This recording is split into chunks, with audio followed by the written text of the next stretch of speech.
Nagpaplano ka po bang kumuha ng Master Plumber Licensure Examination? Then, ito ay para sa iyo. Welcome po sa ating bagong Master Plumber Review and Refresher series. Pag-uusapan naman natin this time ay ang mga paraan na ginawa ko para ma-memorize or familiarize ang tables, paragraphs, and even list sa Revised National Plumbing Code of the Philippines or RNPCP. Bago mo po ito panoorin, make sure ay nabasa mo na ang RNPCP at least 3 times, cover to cover.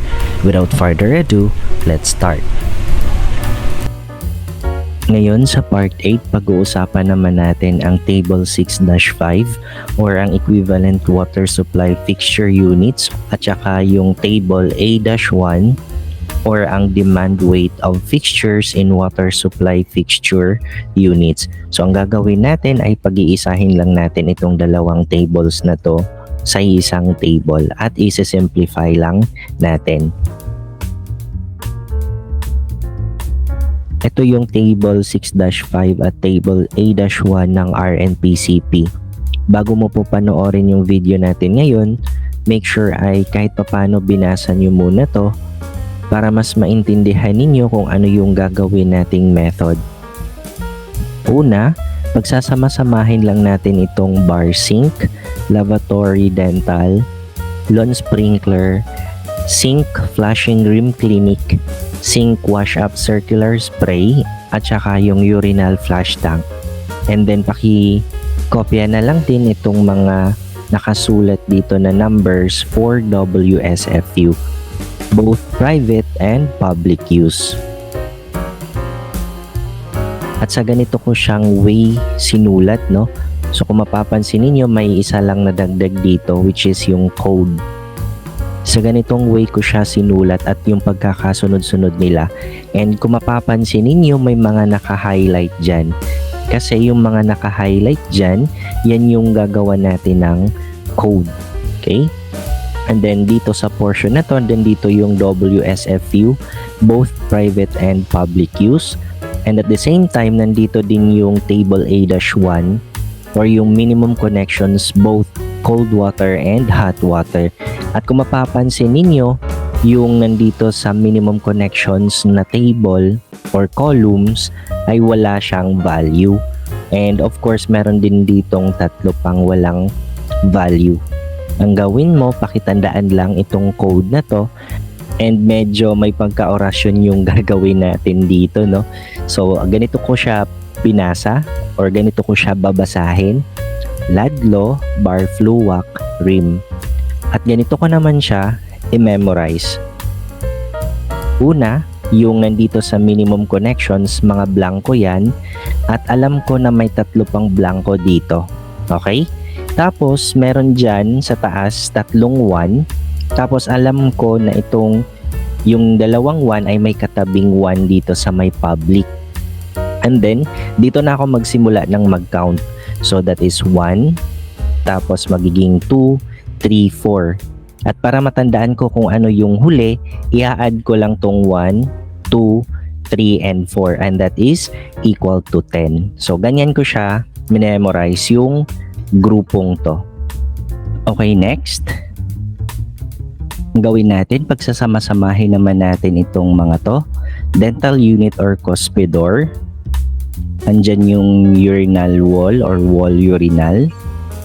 Andyan yung urinal stall, yung urinal pedestal, and then yung bedpan washer.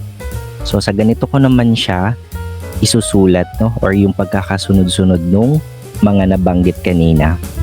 Okay?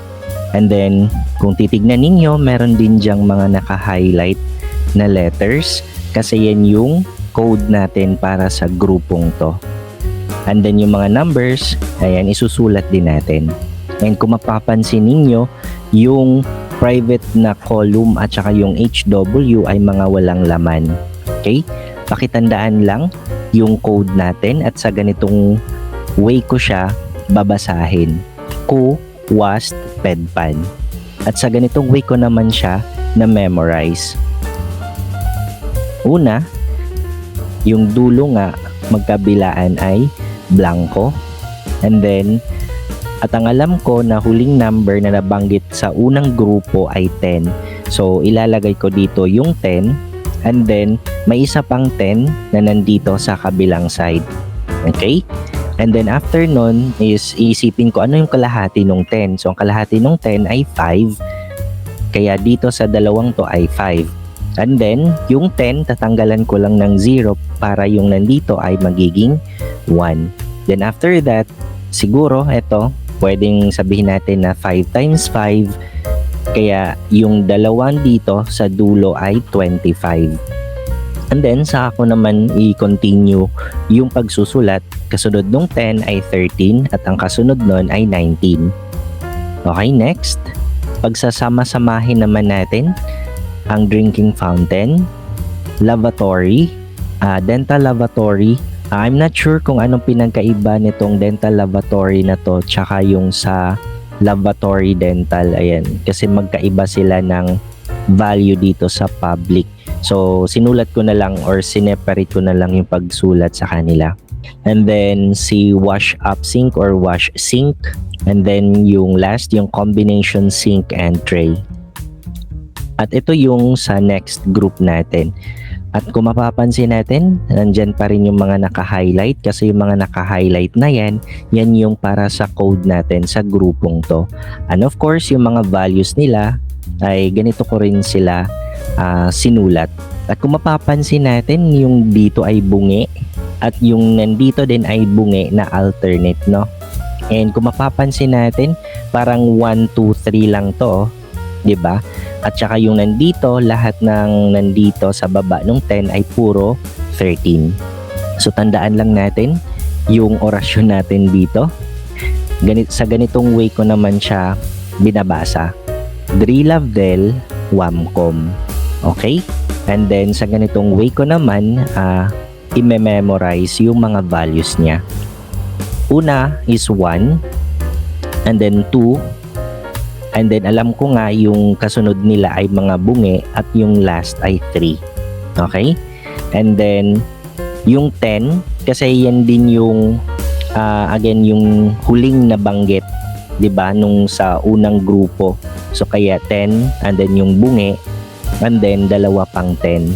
Tapos ang alam ko yung kasunod diyan sa baba ay lahat sila ay 13. Okay? Next group. Pagsasama-samahin naman natin itong bathtub, bidet, laundry tray, shower, kitchen sink, sink service, laundry tub or clothes washer. And then yung sink or dishwasher. At yung panghuli, yung water closet, economical flush. At ito yung next group natin. At kung mapapansin ulit natin, may mga naka-highlight dyan kasi yan yung mga naka-highlight, yan yung para sa code natin sa grupong to. And of course, yung mga values nila, kung titignan natin, ito yung pinakamadaling i-memorize. Kasi yung first column ay halos lahat 2, yung dulo lang yung may 2.5. Tapos yung sa next column ay lahat sila ay 4. And then yung nandito may 3 rows na bungi sa dalawang columns na to, and then the rest ay 13. Okay? Pakitandaan lang itong orasyon natin dito. So sa ganitong way ko naman siya babasahin. Babitra, Shokit Sir, Tubdis Eko. Okay? At sa ganitong way ko naman siya i-memorize.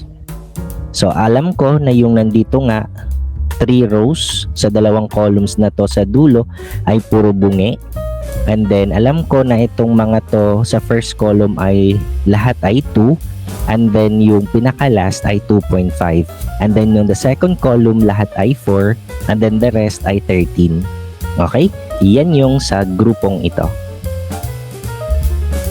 Okay, next group. Pagsasama-samahin naman natin yung hose bib or steel cock. Andyan yung water closet na flush tank. At saka yung water closet flushometer tank. At ang gagawin ko, pagsasamahin ko na lang itong dalawa sa isang row. Okay? Kasi pare-parehas lang naman sila. Next ay mobile home. Then yung last ay yung water closet na flushometer valve. So, ito na yung sa grupong to. And kung mapapansin natin, meron ulit siyang mga naka-highlight dyan kasi yan yung para sa code sa grupong to. Okay? At yung mga numbers nila, so of course ay ganun din, isusulat lang din natin. At kung mapapansin natin, ito yung pattern niya. Ito yung blanco, tapos dalawang alternate dito. Pakitandaan lang ang orasyon natin dito sa grupong to, Hotak Movac. Okay? And then, sa ganitong way ko naman siya i-memorize. So, una, yung mga bunginga natin, so sa ganitong pattern siya. And then, alam ko na yung una ay 3-3, tapos 5-5, tapos may 6-6 sa baba. Tapos, alam ko na yung kasunod nung 5 dito sa baba ay 6, at yung panghuli ay 10.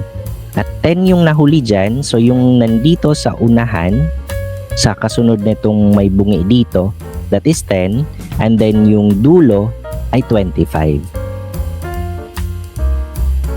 Okay, last, itong table 6-5.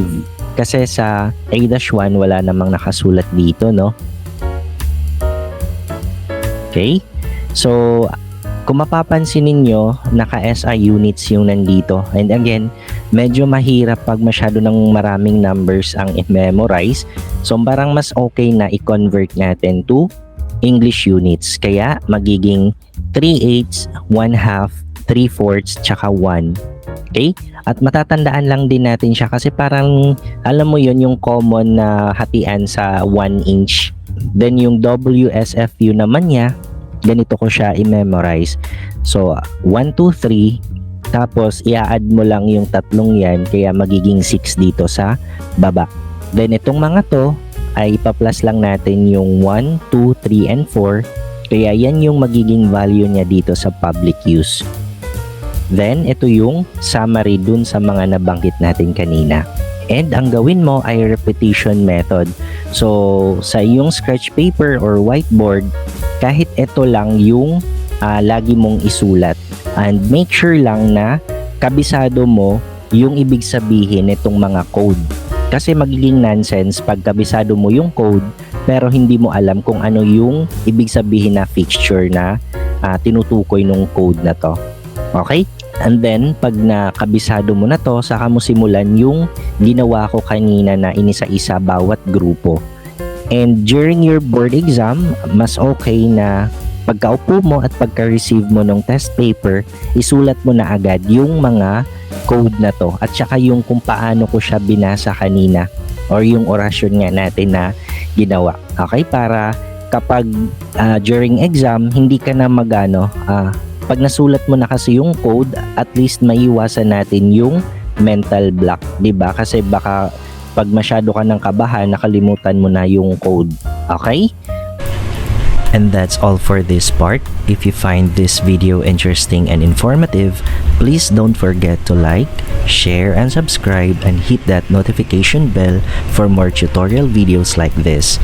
Thank you and good luck, future master plumbers.